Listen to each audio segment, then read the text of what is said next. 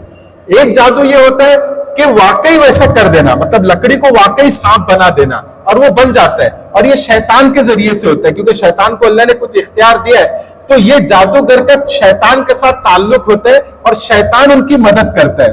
اور شیطان مدد اس لیے کرتا ہے کہ یہ لوگ ایسا کام کرتے ہیں جادوگر جس سے شیطان خوش ہوتا ہے. مطلب جیسے یہ لوگ ناپاک رہتے ہیں تو شیطان کو ناپاک رہنا زیادہ پسند ہے, کہ جنبی ناپاکی کی حالت میں انسان رہے. گندی چیز کھانا, فضلہ کھانا, گندی چیز کھانا, یہ شیطان کو پسند ہے. تو وہ جادوگر جو ہوتے ہیں وہ گندی چیز کھاتے ہیں, ناپاک رہتے ہیں. اسی طرح لوگوں کا خون پیتے ہیں, یعنی خون کا غلط استعمال کرتے ہیں. اور تو جب یہ انسان کرتا ہے تو شیطان اس کا دوست بن جاتا ہے, شیطان اس کی مدد کرتا ہے. اور پھر جب یہ لوگ جادو کرتے ہیں تو وہ جیسا چاہتے ہیں شیطان ویسا کر دیتا ہے. جیسے لکڑی کو لوگوں کو بتانا چاہتے ہیں کہ سانپ ہے, تو شیطان واقعی اس کو سانپ بنا دیتا ہے. یہ کرسی رکھی ہے, یہ کرسی کوئی جانور ہے, گدھا ہے, تو واقعی شیطان اس کو گدھا بنا دیتا ہے. شیطان ان کی مدد کرتا ہے, اور شیطان مدد اس لیے کرتے ہیں کہ وہ لوگ شیطان کے مطابق عمل کرتے ہیں, گندی چیز کھاتے ہیں, گندے ناپاک رہتے ہیں, خون انسان کا پیتے ہیں, یہ سب گندی چیزیں وہ کرتے ہیں, تو شیطان ان کی مدد کرتا ہے. تو ایک جادو کی قسم یہ بھی ہے. ایک تو یہ کہ نظر بند کر دینا, مطلب وہ چیز ویسی دکھائی دے جیسا وہ چاہ رہا ہے جادوگر. دوسرا وہ چیز کو ہی بدل دینا, اور شیطان اس میں اس کی مدد کرتا ہے. اور یہ اللہ نے اس کی اجازت دے رکھی ہے. جیسا بعض لوگ کہتے ہیں کہ بھئی جادو کیسے ہوگا, یہ تو اللہ کی مرضی کے بغیر نہیں ہوگا. ٹھیک ہے, اللہ نہیں چاہتا ہے کہ جادو کیا جائے, لیکن اللہ نے اپنی مشیت سے اس کو اجازت دے رکھی ہے کہ آپ چاہے تو کسی کا رزق روک دے, کسی کو بیمار کر دے, جادوگر کسی کے کاروبار کو تباہ کر دے, ایسا ہو سکتا ہے, یہ کوئی وید نہیں ہے. تو یہ دو قسم ہے. اب ایک چیز ہمارے ہاں اسلام میں جو مشہور ہے وہ یہ ہے کہ اللہ کے نام کے ذریعے جو اسماء حسنی ہے یا اسم اعظم ہے یا قرآن کی آیت کے ذریعے جھاڑ پھونک کرنا. تو قرآن کی آیت کے ذریعے جو جھاڑ پھونک کیا جاتا ہے یہ جائز ہے, بلکہ خود رسول اللہ صلی اللہ علیہ وسلم سے ثابت ہے کہ رسول اللہ صلی اللہ علیہ وسلم قرآن کی آیات کے ذریعے جھاڑ پھونک کیا کرتے تھے. جیسا کسی کو کوئی چیز نے کاٹ دی تو اس کا جھاڑ پھونک کرنا, یا بیمار ہو گیا تو اس کا علاج کرنا, یہ خود رسول اللہ صلی اللہ علیہ وسلم سے ثابت ہے. آپ نے یہ بھی فرمایا کہ سورہ فاتحہ میں شفا ہے, کہ اگر کوئی بیمار ہو جائے تو 7 مرتبہ سورہ فاتحہ پڑھ کے اس کو دیا جائے. تو قرآن کی آیات کے ذریعے جھاڑ پھونک کرنا اس کی اجازت ہے. ہاں, جہاں تک تعویذ کی بات ہے تو رسول اللہ صلی اللہ علیہ وسلم سے تعویذ بنانا ثابت نہیں, اس لیے کہ آپ لکھنا پڑھنا نہیں جانتے تھے, لیکن بعض صحابہ سے ثابت ہے کہ انہوں نے تعویذ بنائی ہے اور لوگوں کو دی ہے. لیکن علماء نے اس میں یہ شرط رکھی ہے کہ تعویذ اسی وقت استعمال کی جا سکتی ہے مجبوری کی حالت میں کہ اس کو پڑھنا نہ آتا ہو. اگر پڑھنا انسان کو آتا ہے تو وہ دعا خود پڑھنا چاہیے, تعویذ بنا کے لٹکانا نہیں چاہیے.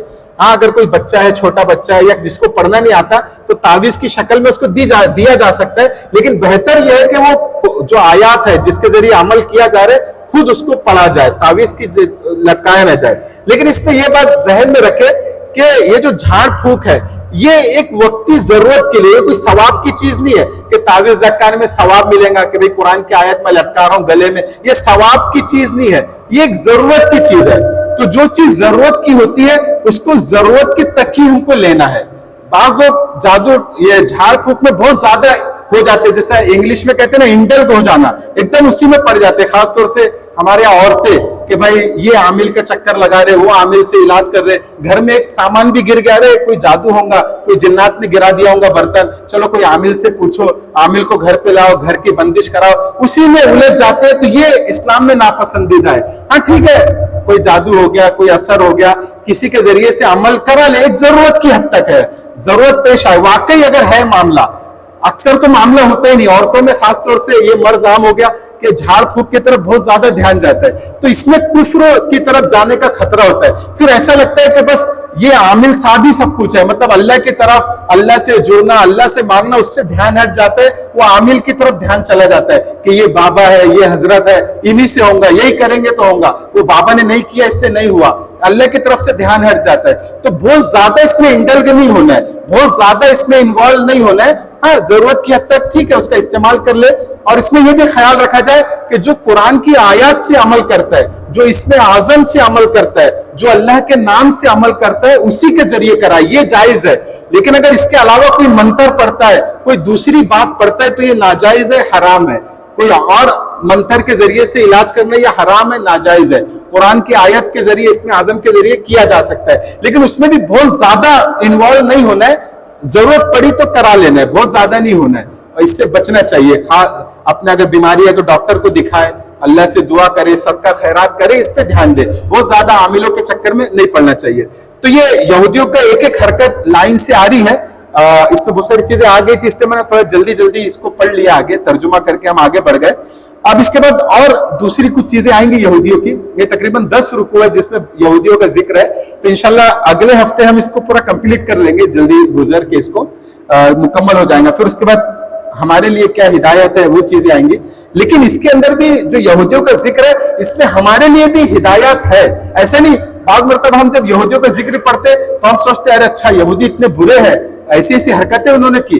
حالانکہ وہ حرکت ہم بھی کر سکتے ہیں, ہمارے اندر بھی وہ خرابی آ سکتی ہے. اس لیے اللہ نے اس کا ذکر کیا, کیونکہ اس میں یہودیوں کا ذکر کرنے کے ساتھ ساتھ بہت ساری آفاقی حقیقتیں بھی اللہ نے بتائی, جو یونیورسل ٹروتھ ہے.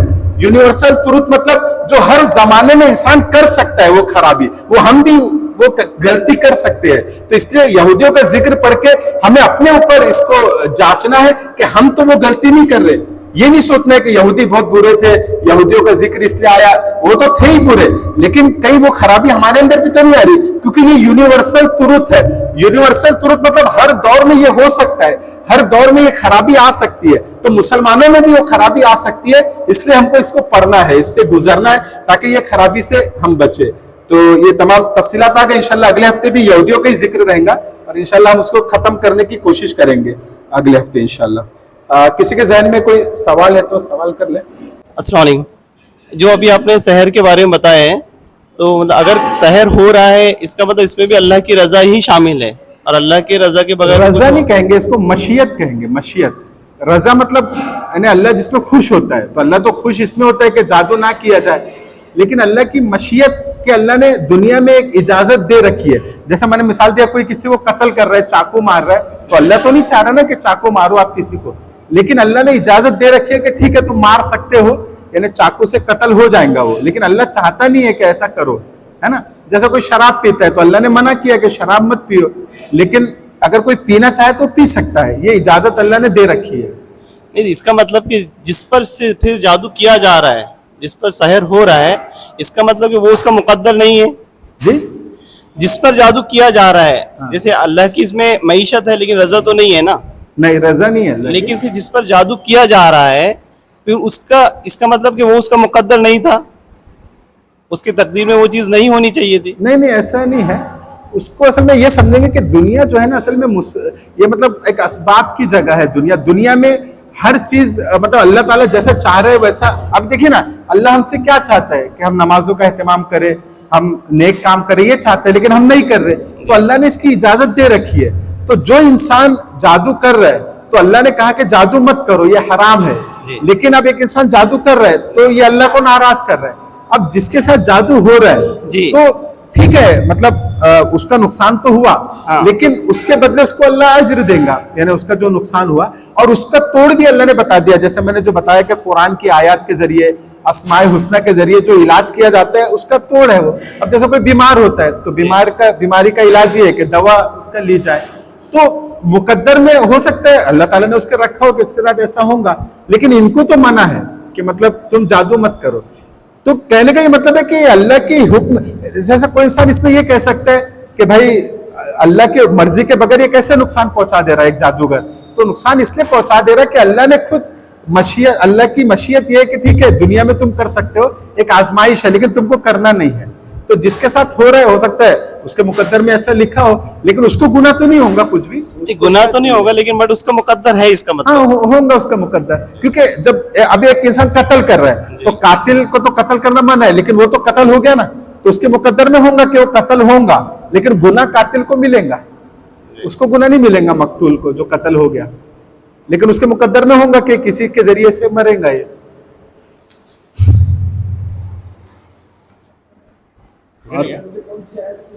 اگلے ہفتے 103 آیت تک ہو گیا ہے. یہ یہودیوں کا تذکرہ 143 آیت تک ہے, تو ابھی 40 آیت اور بچی ہے. تو اگلے ہفتے انشاءاللہ پورا کور کر لیں گے یہودیوں کا, پھر بعد میں نارمل جو چیز ہے وہ آئیں گی. پھر 103 آیت تک ہو چکا ہے آج. ٹھیک ہے, اگر سوال نہیں ہے تو آخر دعوانا الحمدللہ.